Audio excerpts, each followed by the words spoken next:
Lifelong Discipleship. And so we're also streaming from Facebook and YouTube. And so we invite you into the conversation if you'd like to jump in and chat with us. I want to say something as we begin today. So many of you, as we're talking or conversing or hear from you, you're saying, I just feel like my church could do better in this area of discipleship. And I just want to just reassure everyone again, you're not alone. We're all on this journey together. We're all growing in this area. We're all wanting to, serve the Lord as best we can in this area of discipleship. So just be encouraged. We have these monthly conversations where we just bring on folks to kind of talk and say, hey, I've had some success with this model and I'm doing this, and we share together. So I want you to be encouraged as we enter today's conversation. So again, you can join us on Facebook or YouTube in the chat room because we want you to be a part of the conversation. Today we're talking about lifelong discipleship. If you remember our 5 discipleship prompts, we said that when you look at your discipleship model, you're asking 5 questions. You're asking, is my model intentional? Is it relational? Is it holistic, multiplying, and lifelong? And so we've been kind of following through that pattern with our webinars, and today we're coming to lifelong discipleship. So you might be asking, what do you mean by lifelong discipleship? But what comes to mind is that we're talking about all ages and all stages, discipleship for all ages and all stages. I think of it kind of as 2 prongs. And we're excited today. My co-host is Jackie Bledsoe. And Jackie, thank you for being co-host today. Jackie's our CMAD resource specialist. So all of you who are using the resources on our website or contributing, you probably know Jackie, maybe by name and email, but here he is again in person and face. Welcome, Jackie. Glad to be here. My co-host is Jackie, but our guest today, I'm so excited. We're going to be welcoming 2 people. First, we're going to have Megan Cusumano. She's the assistant pastor at North Park Wesleyan Church. And so I'm excited to welcome Megan to this conversation. And then later, as we continue to talk, we're going to welcome Eric Mills, who's the National Pastoral Director of Orphan Sunday and Stand Sunday. So Megan, let's say welcome and glad you could join us. Thanks for having me, Kim. I'm excited to share. Oh, it's great to have you here.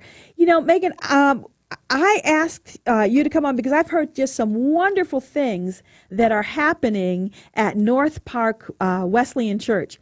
And the first thing I want to say is sometimes people just get this picture in their mind that everything's happening at, in big places, or you have to have, 5,000 people.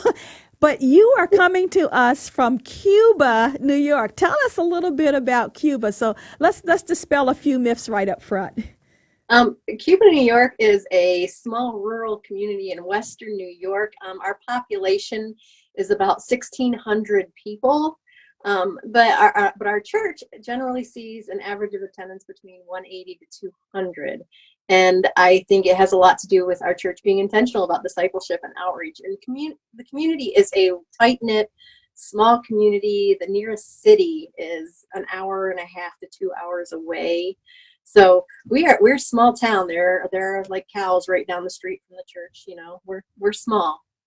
I've actually lived at a place I lived in Delhi, New York for one summer. And that's where I first encountered the sign, cow crossing. Mm-hmm. Yep.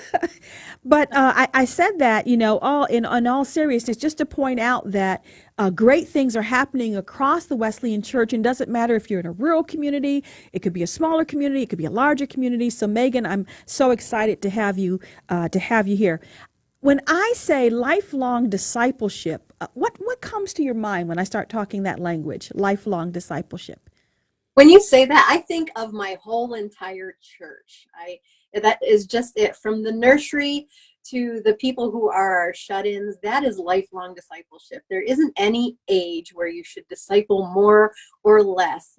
I feel that we need to start as soon as those babies walk in their arms into the church with their moms, and see it through all the way, because there is always room for growth, and we need to be so intentional about sharing that at every age group, and not just focusing or getting pigeonholed on one area or one group of people. It's the whole church. And I think that's something that we have improved on at our church, and it has made a significant difference in our community because it is for all ages, and it doesn't start at a certain age or when they can read or when they're teenagers. It's across the board, and we need to make sure that we're recognizing all of those age groups, so it is lifelong discipleship. I agree, all ages and all stages. I was remembering something that happened when I was discipleship pastor at Eastern Hills Wesleyan Church.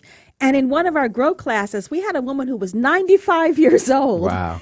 And she was faithful. She was alert. She was participating. And I was asking her, at this stage, she said, I just want to keep growing and learning. So 95, I was so impressed. And when I hear you talk about that same kind of all ages, all stages, cradle to grave discipleship Right. journey.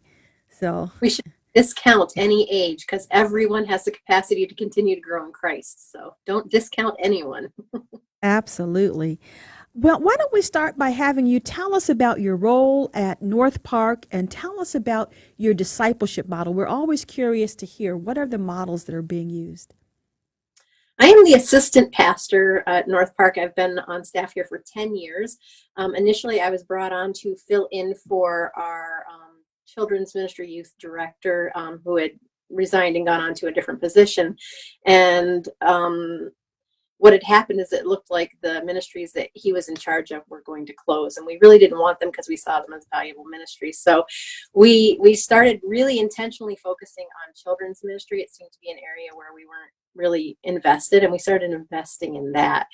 And over the last 10 years, we've seen significant growth in children's ministry and the church. And during that time, we developed a discipleship model. I don't think it was something we were intentionally after at that point, but it is something that we found and we are finding great success with. And so there's a couple of slides there if you want to pull them up. And this will give you an idea of what we're doing for discipleship at North Park. If you notice, you will see up in the top left-hand corner, it says faithful repetition. That is something that we do at North Park, and it's not always the easiest thing to do, especially when you're starting out with a new discipleship program or you're getting more intentional about it. Initially, when I started in our children's ministry, and specifically the outreach ministry, we had 18 kids, which is a good amount of kids, but we had to keep going and keep going and keep doing it. And the first few years were really quite difficult. So we continued the faithful repetition, and people realized that we were going to be there. We were going to keep doing what we were going to be doing. We were going to be consistent about it, and we were going to make sure that they knew what we were doing for them. So repeating it and repeating it and repeating it, faithful repetition, and we had to stick it out. And sometimes that wasn't easy. And it's not just children's ministry, but all of our ministries. Sometimes, especially when you're starting something or people are skeptical about, okay, this new ministry, you have to stick it out. And sometimes it's not always the easiest thing for you to do, but being faithful and sticking to what you are doing and sticking to your philosophy, your mission statement, your direction, and the call of Jesus to go and make disciples. So you have to stick it out. It's imperative that you do. Now, the next quadrant on that slide is constant reevaluation. We constantly and faithfully repeat what we do. We continue to stick it out, but we are also reevaluating what we do all the time. Is this ministry effective? Is it still reaching people? Is it having an effect on people's lives? Are we seeing life change from what we're doing? Is this truly leading to helping people to become disciples of Christ and make more disciples themselves? So there's a constant every single week there's a reevaluation of what we're doing, and is this worth doing, and should we keep doing it, should we change it, which leads you to the next corner down there on the bottom, constant tweaking. And that's something that we do with all of our ministries. We're always looking for ways to improve them, to make them better, to take it up to the next level, because that's important. It's important to faithfully do what you've always done, but you should always be seeking for ways to improve that discipleship and make it more applicable to people's lives and give people the opportunity to see the possible direction that they can go in through us taking it to the next level, seeing what we can do better, better outreach, better prayer, better anything that we can possibly do to improve a ministry or an outreach. And that's the constant tweaking model.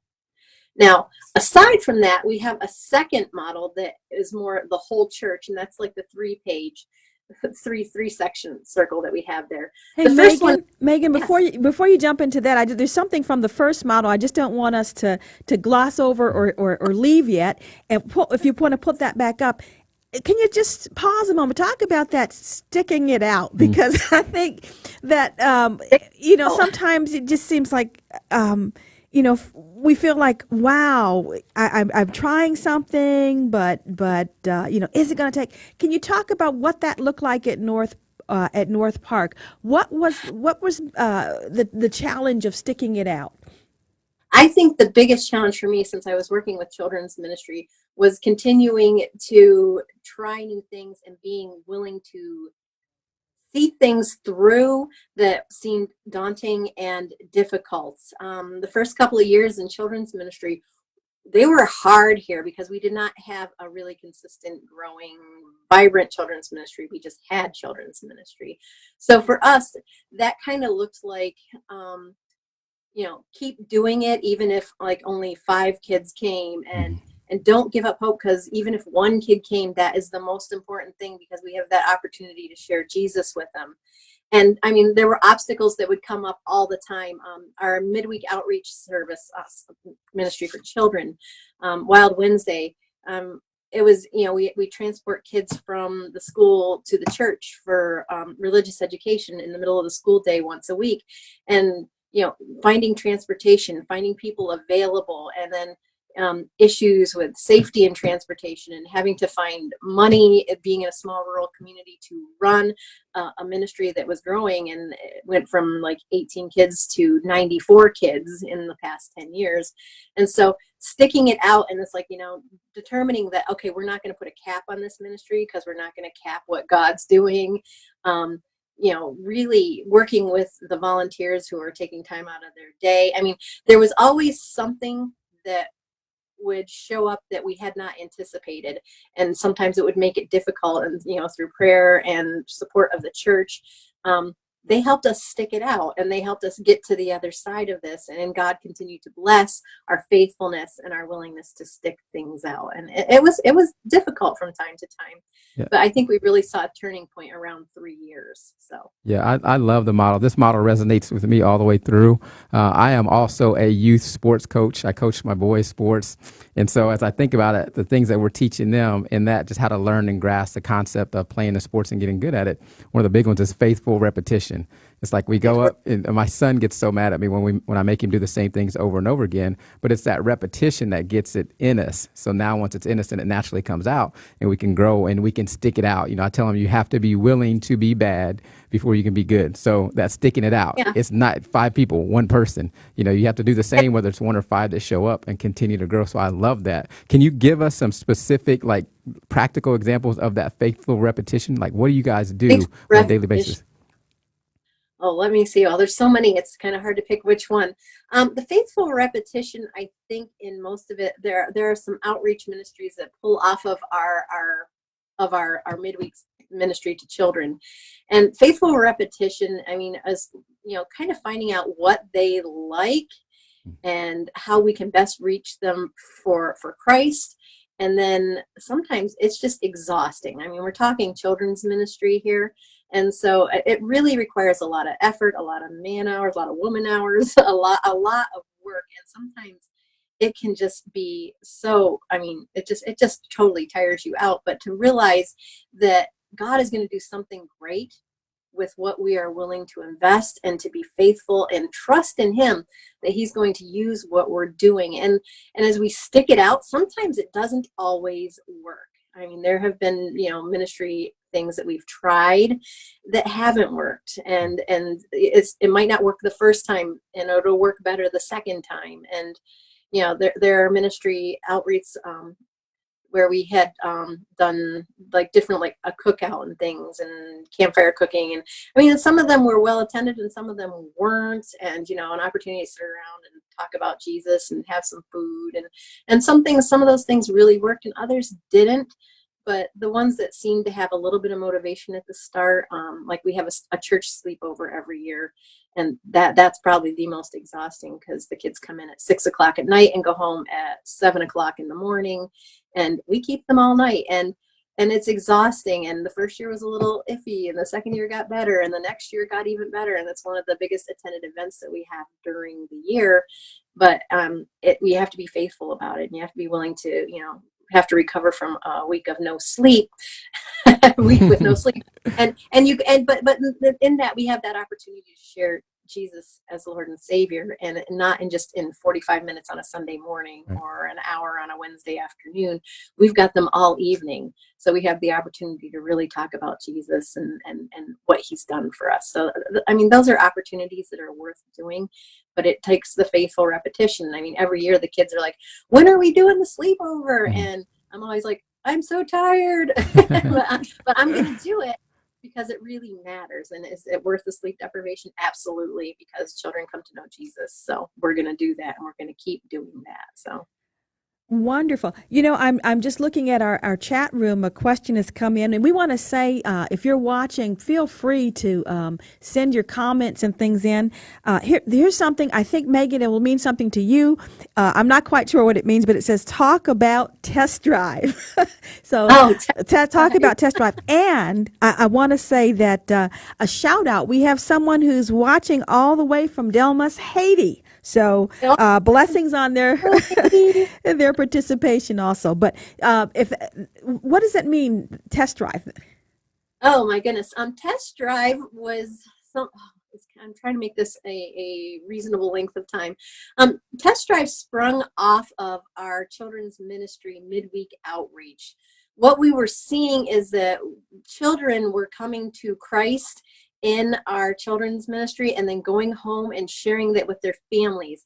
A majority of the children that we see in our outreach, called Wild Wednesday, don't go to church. We are the only church that they get. Their parents, they have kind of left the responsibility of the spiritual upbringing to the church a lot of times. So we were finding that parents were coming in and saying, my kids know more about Jesus than I do, and I want to know too.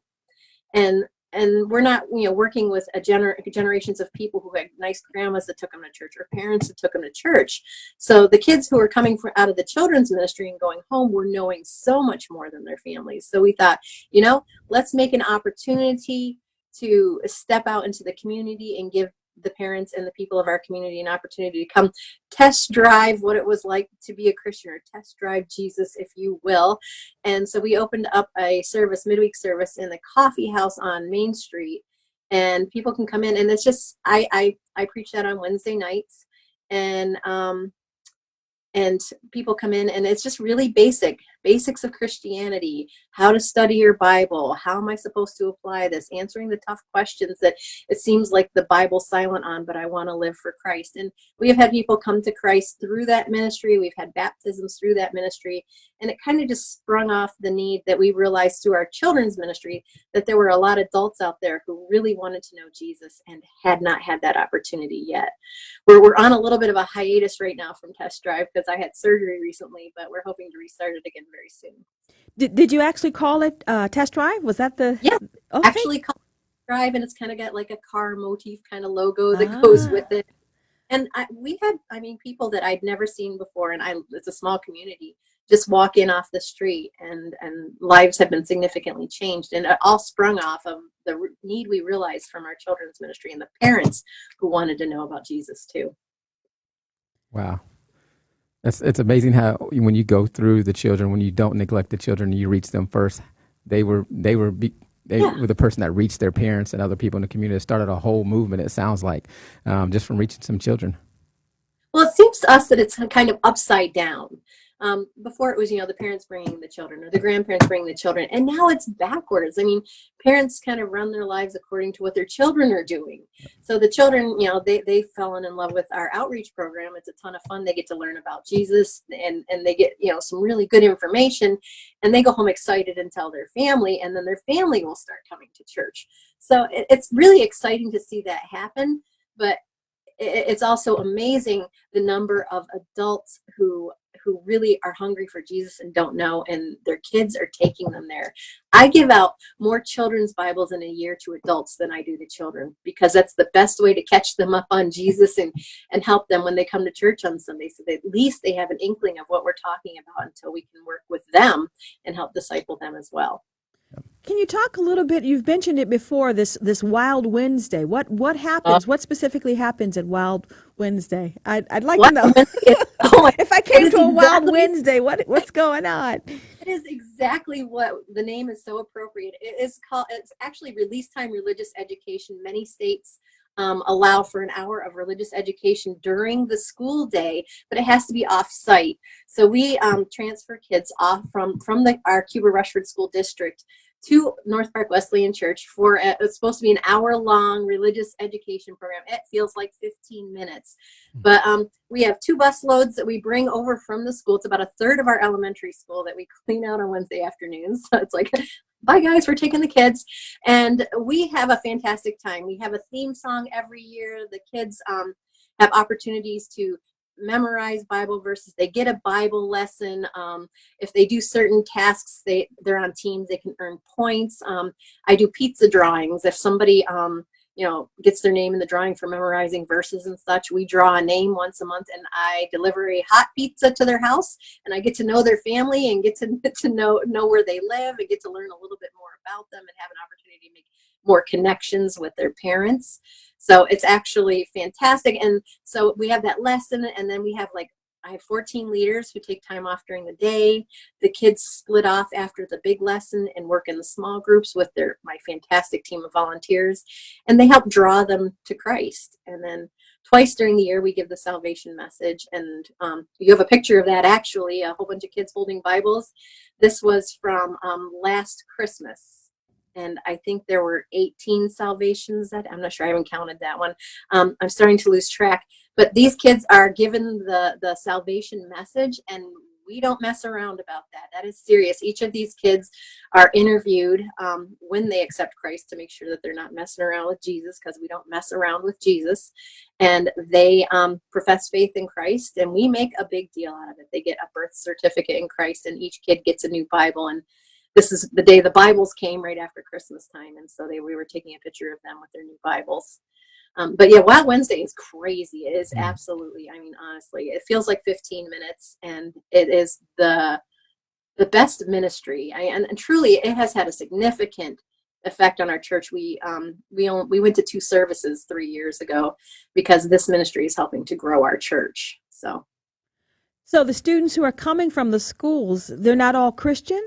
Or not at all. I would say out of the 94 kids that we had last year, 15 or 16 of them maybe go to church on a regular basis or have some kind of training at home religiously. A majority of the kids who come don't have church, don't go to church, and we're the only Jesus they're getting in their lives. So this is a fantastic opportunity, and our school district loves us because they're seeing a positive effect in the behavior of their kids, and they know that they can count on us to come in and encourage their kids. If there's a problem with one of the kids, they know that they can call and we'll come talk to them or whatever. So it's been a wonderful adventure.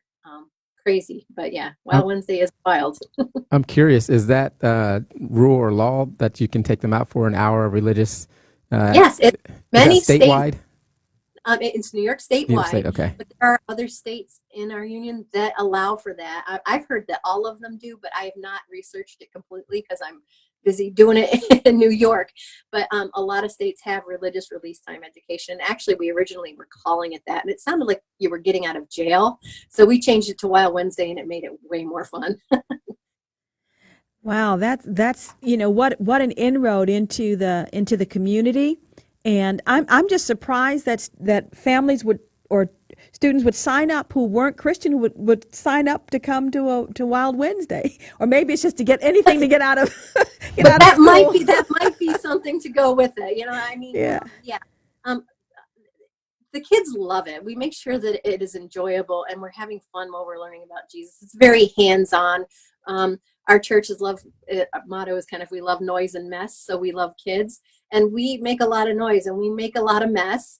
And it's not that we don't have serious lesson time. We have serious lesson time, but we want to make them stick. So, we get our faces covered with chocolate pudding or do ridiculous things that, you wouldn't normally think you do in church. And so we want the kids to leave and go home and see these things. And we want them to think, oh yeah, I remember that lesson in Wild Wednesday. I need to be kind to others, or whatever it went with it. So we make it fun. And so, yeah, you get out of school and you have fun. So it's a win-win. Megan, we have a question in the chat room. Someone's wondering, do you send release forms home with the children to sign up for Wild Wednesday? So the practicalities. Yes, we do. Here they are. They're right there in front of my desk. She's prepared. No, actually, I'm working on them because we start on October 3rd. We start officially for the year on October 3rd. We send them home with the school district. We have permission, and being in a rural community, they're not really pushy about it. But because it's release time religious education, it's New York State law. We send home the form, and they fill out the information, and then they return it to the school. I pick them up from the school. We're collecting forms for about another 2 weeks right now before we begin. And as of yesterday, we had 88 registrations for the year. I'm sure we're probably going to top 100 this year. So I'm really excited about what we're doing. And yeah, the school just sends the forms home, and they're fantastic. They help us out with this. How has this impacted the church? From what I can understand, there's been kind of just almost like a revival there in the church. The impact of the children and the life coming in. And can you tell us about how that's impacted the church? And then talk a little bit about how that's impacted the church's discipleship pathways. Mm-hmm. It has had a significant effect on our church. As I had said, we've gone from one service to 2 services about 3 years ago. We're heading into 4 years now, because we didn't have enough room in the sanctuary for one service. It has changed the whole entire kind of face of our church. Having the children in the church has somehow made our church younger. Not that everyone who attends our church is young, but people are so invested and so excited about what we're doing. I look at different children's ministry publications, and they're always saying, well, we don't have enough volunteers.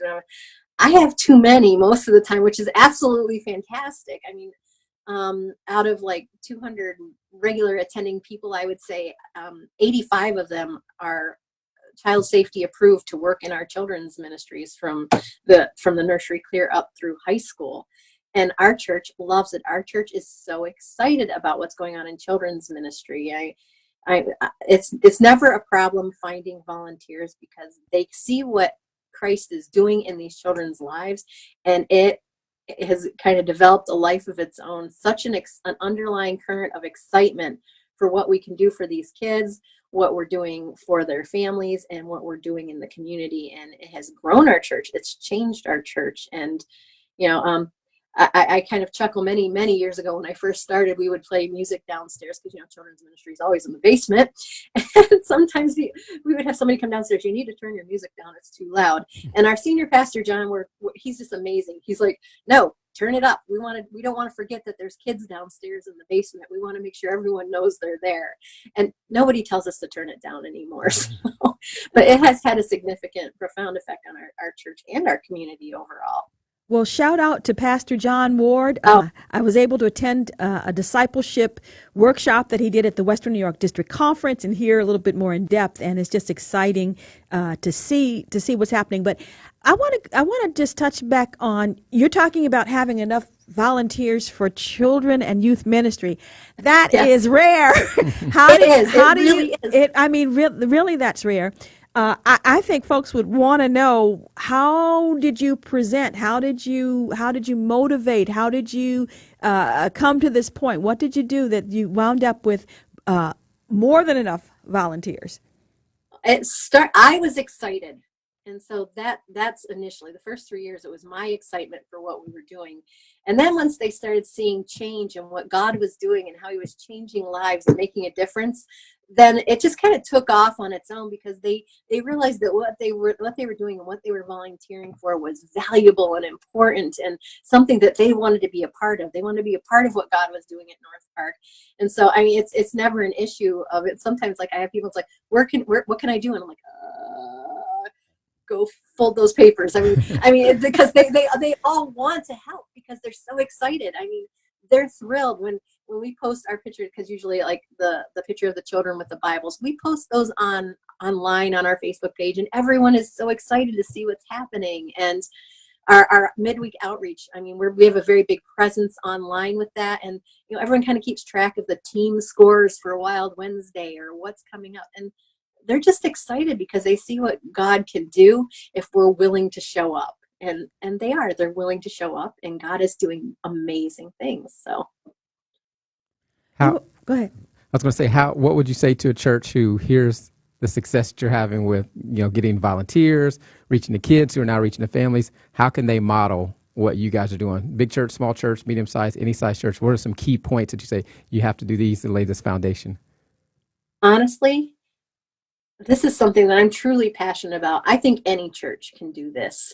I don't think we have a corner on the market, or we're in a certain special community that accepts this. It's just having a willing heart and realizing that our children are the foundation. That's where we start with discipleship, and we need to keep it going. And that whole being faithful and sticking to it. The first 3 years were difficult. And if you look at the statistics, the average children's pastor typically lasts 2 years. And they stop right before they're going to hit that 3-year point where, they're faithful, we're there, the ministry isn't changing. And being willing to do that.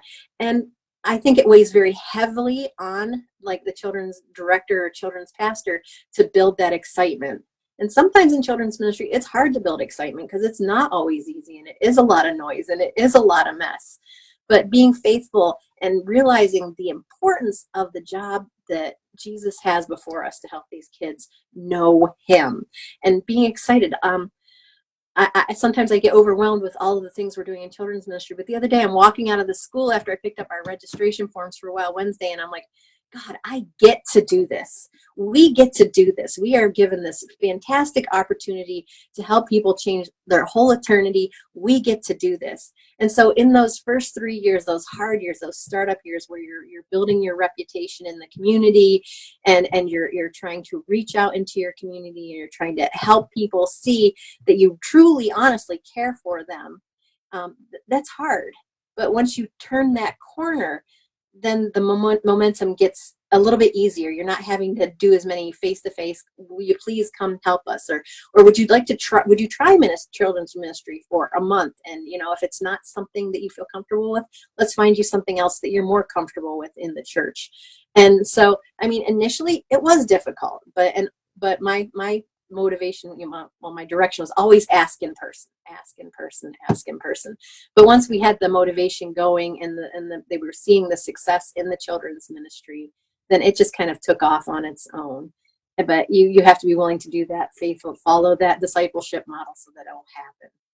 Megan, and when we talk about all ages, all stages, is there anything on the other spectrum, away the other side, that you want to mention about in terms of the discipleship model there at the church? Yeah. What the second slide that I had sent you, the 3-piece slide, is basically the rest of the church. Kind of, we celebrate together what's happening from the nursery clear through to the end of life, and we celebrate those successes, and we continue to move people in that direction. So we're encouraging them to take their next steps, whether it's an adult or a child. Baptism, membership, we have classes that they can take, that they can continue to learn more. We're also starting a new continuing education class in the evenings on Sundays. They run in 6-week categories, and we offer classes, how to study your Bible. We can't assume that everyone who walks through the door, or even those who've been going to church for years, really know how to study their Bible. Church leadership, how to be a good leader, different books of the Bible, marriage classes. So we continue to direct people so that they're continually growing in Christ. And then at the bottom, you see communication, and we're constantly communicating these opportunities. You have this opportunity to grow in Christ. You have this opportunity to serve your community. You have different opportunities always available to continue to grow in Christ, because we should never stop growing in Christ. Megan, I saw something on the website, and I'm just curious. So I'm just asking.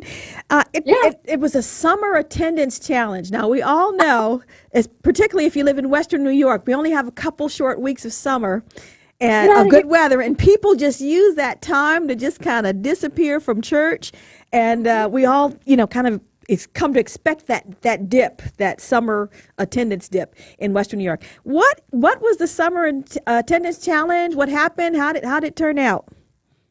This is something where we have approximately 10 weeks of summer, and we encourage and invite our people to attend at least 8 or 9. I'm trying to remember.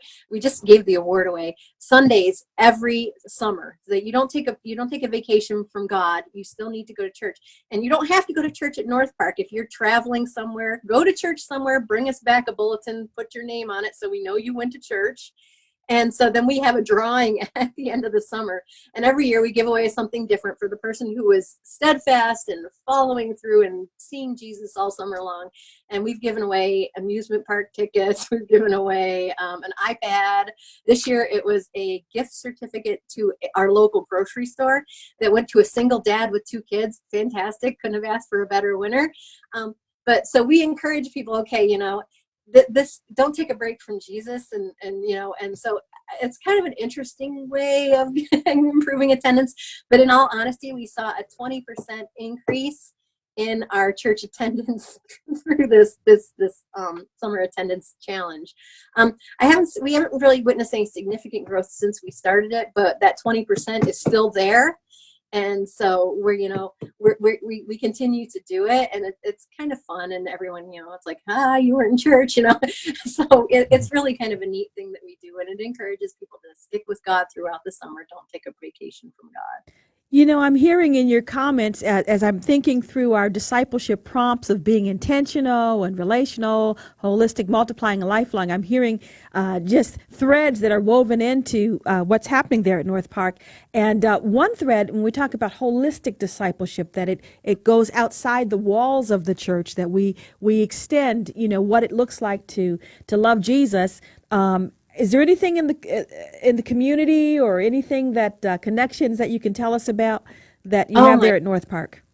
Yes, our community, we do something every year. It's called Love Cuba. We go out into the community and do things. We contact our Chamber of Commerce, our village office, and say, what can our church do for your community? And they give us a list of chores that we can do. This year we painted street sign poles. We've painted fire hydrants. We have a local opera house in our community. We help pull up nails out of an old wood floor so that they could refurbish it. So we do a whole bunch of things around the community. The Chamber of Commerce actually invited us to be part of the Chamber of Commerce because we do so much with the community. And at Christmas time, they do something called a small town Christmas. And they contacted our church and asked if we would be willing to do a nativity scene near Santa Claus in the park. So we actually did that, and it morphed into a drive-through nativity around one of our local parks in town, where you can hear the nativity story on the radio, and different people from our congregation dress up as different scenes of the nativity and the story. And so people get the gospel message by driving around the park and listening to the radio. And all of these things started with the relationships that we formed with our community. That's great. Want to say thank you, Megan. We're going to be bringing Eric in just a moment, but thank you, all ages, all stages. And here's a church, an example of a church that really, out of the youth ministry, saw just this influx into the church and a turnaround. So it's kind of, we're always thinking the other way, but here, out of youth ministry, we see this tremendous growth, and just all these exciting things happening. So why don't you just close with just one statement of encouragement to those who are in youth ministry? Because I know I can't encourage folks enough in that area. Yeah, I can't serve in that area too much. Yeah, but we can encourage them, yes, Jackie. Encourage them. What I want to add this real quick is that just your passion. You said you love this. I think that is a key, but you exude it. So I'm sure that you can encourage some folks who are in this area as well. You got one I, minute. I want everyone to know that they can do this in their communities. If you've got a church and you've got a school and you've got your Chamber of Commerce, start going to them. Stop expecting them to come to you, and show them how much you love them, because it's changing our community. And of course it's changed our church, but we can see the change in our community, and everyone can do this. I mean, it's not necessarily you have to have certain skills. You just have to have a willing heart and find out what your community loves, what they need, and get out into it. Thank you. Thank That's you. great. We want to bring on Eric Mills now. Eric, we're so excited that you could join us. You're from a different time zone, and we're excited that we could make the connection. Eric is the National Pastoral Director of Orphan Sunday and Stand Sunday. Eric, are you there? I am. It's great to Great. be with you guys. Wonderful. Wonderful. Um, Eric, first of all, you are someone who is so passionate about children, about youth, as we're talking about this whole lifelong discipleship. It just kind of naturally flows into some of the things that you're doing. And I would like for you to tell us a little bit about your new role as the National Pastoral Director of Orphan Sunday and Stand Sunday. Thanks, Kim. Well, for me, it didn't start off that way. I was not always passionate about this. Many years ago, my wife came to me and indicated that she felt God was really laying on her heart that we would adopt someday from China. And I really had no interest. I was a pastor who had kind of heard nightmare stories about adoption and foster care, that type of thing, and really had little interest. But in God's timing, over 8-year period, I ended up as the outreach pastor at Heritage Church in Rock Island, Illinois. And one of our existing ministry partners there was doing ministry in China.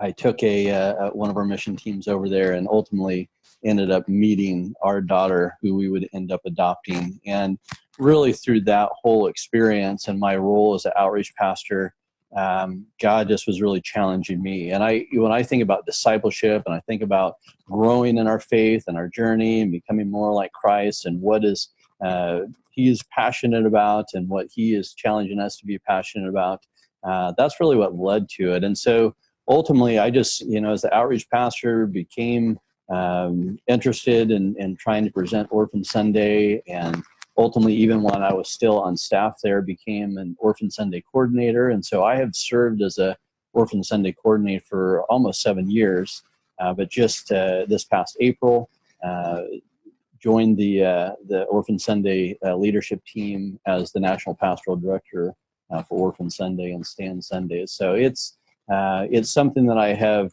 done for a number of years now, and but like I said, it did not start off that way of being passionate about this.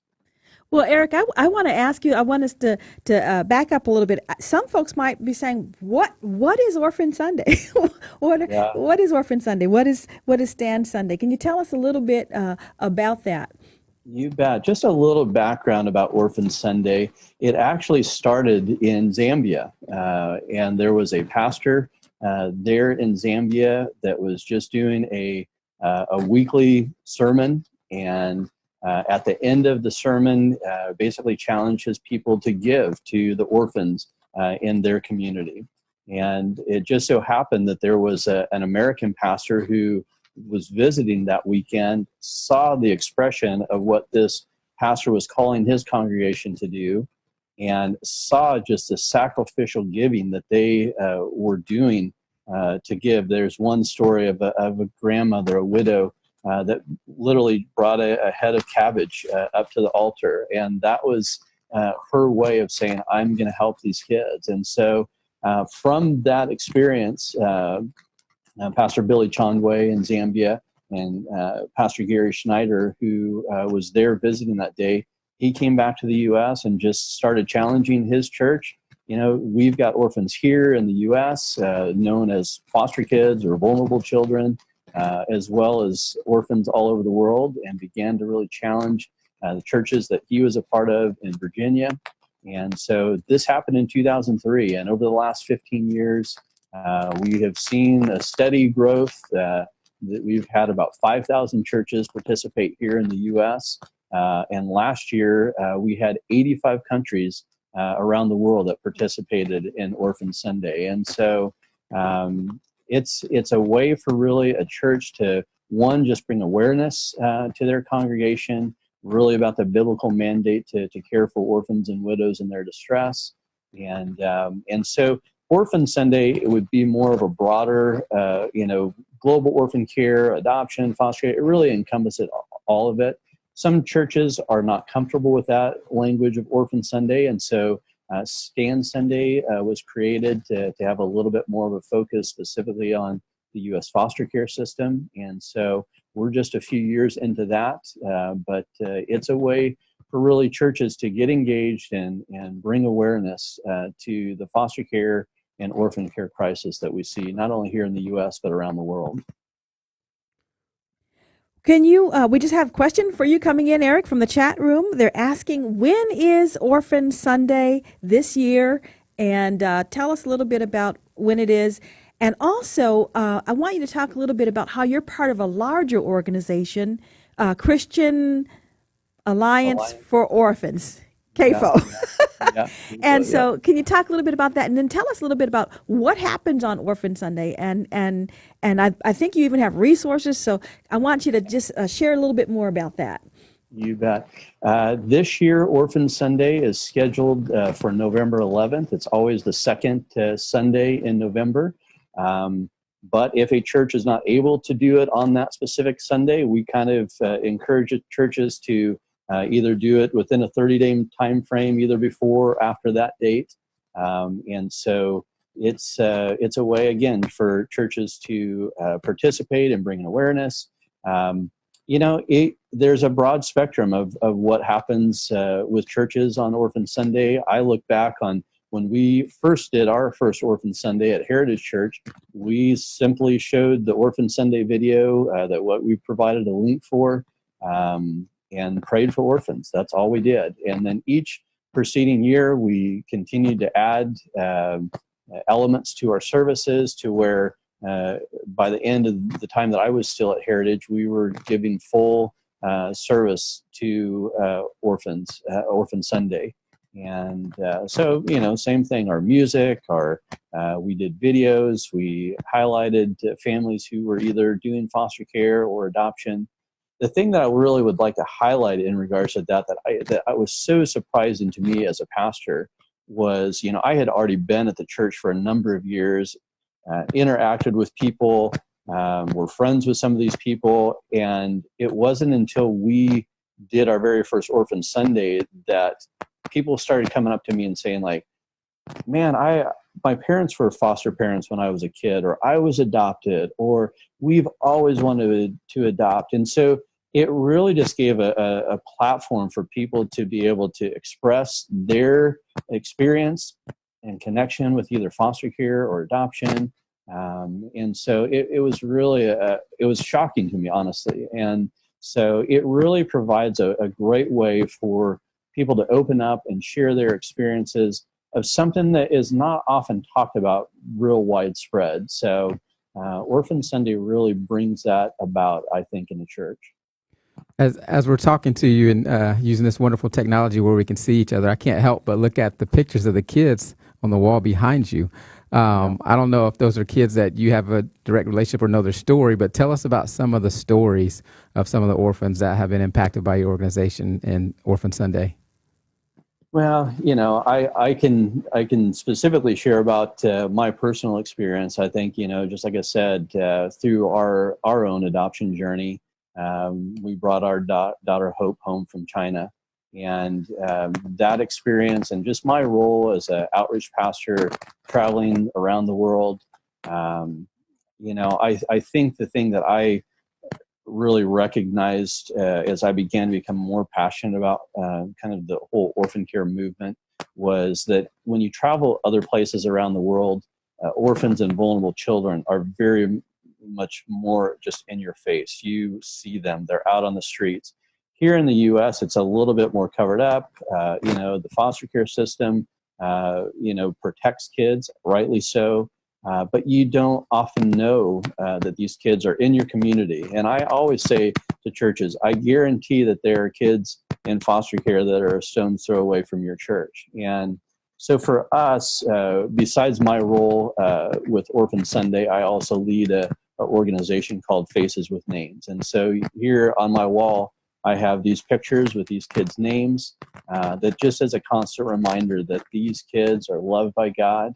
God has a plan and a purpose for their life. And, He knows their name. Their name is written on his palm, and he loves and cares for them. And so I have just turned that passion into really trying to encourage and challenge pastors and churches to engage in this. Orphan Sunday and Stand Sunday are really the easiest on-ramp for accomplishing this, because, again, you can do something as simple as just showing a 2 or 3 minute video, praying for orphans and vulnerable kids, or you can highlight, families within your church that are already engaged in foster care or have adopted kids, that type of thing. And so, it has become a true passion of mine. Awesome. We're getting a little bit of kickback static on your mic, so it might be a little adjustment. Hopefully that helps. While you're doing that, we have a Okay. question that's come in, question and comment from our chat room. And this is someone that says, I have learned a great deal about orphans and orphanages in Haiti, and learned that many times children in the orphanages actually have families living there, but the parents are just not equipped to care for them. What programs are in place to train and equip so that the children can stay with their families together rather than in orphanages? So I don't know if maybe, does CAFO talk about that at all? Absolutely. Yeah. Christian Alliance for Orphans just has a broad range. I mean, ultimately, our deepest desire is for kids always to remain with their families. This is certainly, it's a great question. It's obviously, it's a big concern. You see a lot of blogs, articles, that type of thing about just the corruption within the orphan care and adoption kind of just general movement. And that is a reality. That is there. But you see a lot of organizations within the orphan care movement that are really trying to provide sustainable and job and growth opportunities for parents, so they don't have to make that hard decision. You can imagine as a parent getting to the place where you give up your child simply because you think they have a better chance with somebody else or in an orphanage and that type of thing. And so, Christian Alliance for Orphans definitely addresses that. It's a way that we are really trying to provide opportunities for families to stay together. But as I stated earlier, in so many of these countries, the poverty is just very rampant. It's generational. And so really trying to break that and provide opportunities for families to stay together is always the highest priority. And so that being the case, we strive for that. But there are certainly situations where kids, even if the parents choose to abandon them in an orphanage, a lot of times you just see addiction and a lot of other poverty issues that go into those decisions that are being made, and so those kids still need to be loved. They still need to be cared for. And so, as an organization, we certainly try to address all of those concerns and issues. We're very aware of them. Orphan care globally here in the U.S., it's a messy ministry. I mean, there is nothing easy about it, and so we really try to handle those things with real care and try to make it a way that families ultimately can stay together. I hear you saying through these 2 Sundays, not only Orphan Sunday, but through Stand Sunday, on-ramps into the lives of children, because there's so many different ways. So through orphan care, but also through Stand Sunday, which is foster care. There are other initiatives that talk about being relief families, where the child stays where they are in safe families. And so there's so many, but this whole concept of having a time in the church or a season in the church, a Sunday, where we intentionally focus on what will be our outreach. We've got coming in from the chat room. Eric, do you have links to resources for Orphan Sunday?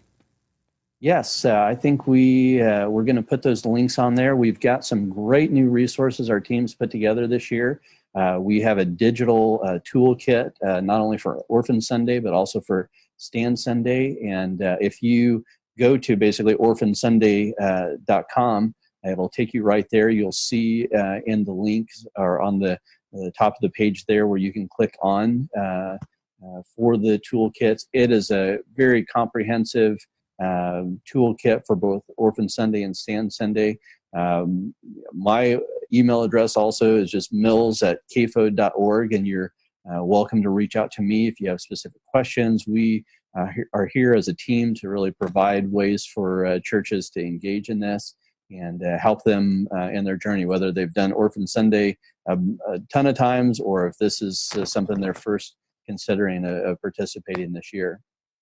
I think we were also going to try to have those resources in our chat room. That we're going to put the links.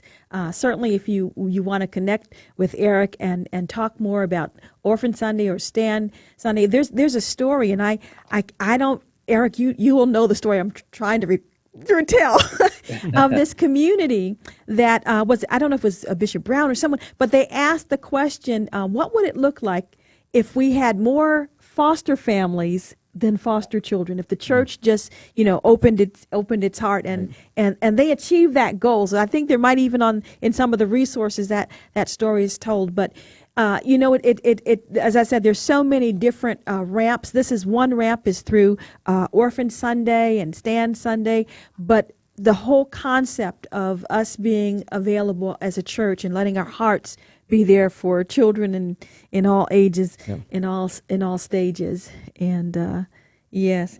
Yep. Love that. I was just going to share, just in regards to that, really is how Stand Sunday started. Kim, the story that you mentioned, Bishop Aaron Blake in Brownwood, Texas, and where he simply got up and said, "Hey, who will stand with me and help these kids in our community?" That church ultimately was so successful in recruiting foster families that there are now more families waiting for kids, and there are kids waiting for families. And that's the ultimate dream and goal across the U.S. and around the world is really engaging churches in this to meet the needs of these very vulnerable kids here in the U.S. foster care system. And again, just to make sure that we don't have stereotypes placed on this, was it Bishop? What's the name? Bishop's name again? Blake. Bishop Blake. Bishop Blake is an African American pastor, and this was an African American congregation, and it's just so powerful to see. He stood up, and then someone else, some other sister in the church, stood up, and another, and it was just so wonderful to see. Yeah. Well, we're running out of time, but this whole concept of being holistic, of being able to reach out in love, to children and to vulnerable children is something that we certainly want to talk more about in future webinars. Speaking of future webinars, I want to say if you have a topic that you'd like for us to address that's related to discipleship, hey, just send an email or send it on into the chat room. We certainly want to know the things that you'd like for us to be having conversation about. Eric, I want to thank you so much for coming on and just telling us a little bit, raising awareness. Because that Stand Sunday and Orphan Sunday, it's coming up. It's not too late for your church to be a part of it, to do something. Every church can do something. And so, Eric, thank you so much for sharing. We've put on the chat room links where folks can get in touch with you and with the materials for Orphan Sunday. Also, Megan, if you're still there, we want to say thank you, Megan, for a great conversation about lifelong discipleship. Thank you, Jackie, for serving as co-host today. One last photo I want to put up. I just want to keep in your mind that CCDA, Christian Community Development Association, just announcing our speaker. We're excited about the prayer luncheon. We're starting the CCDA Shoulder Day with a prayer luncheon confirming Reverend Jonathan Brooks absolutely fascinating speaker. You don't want to miss that. So I'm just putting a little plug in for our shoulder day and inviting you to that. Well, again, thank you for being part of this conversation. And we're just asking you to keep walking in God's grace and peace. We look forward to chatting with you. I'm excited to be back, feeling good, feeling better, Glad you're stronger. back. Thanks, Jackie. Yep. And so we say, God bless you. Bless you.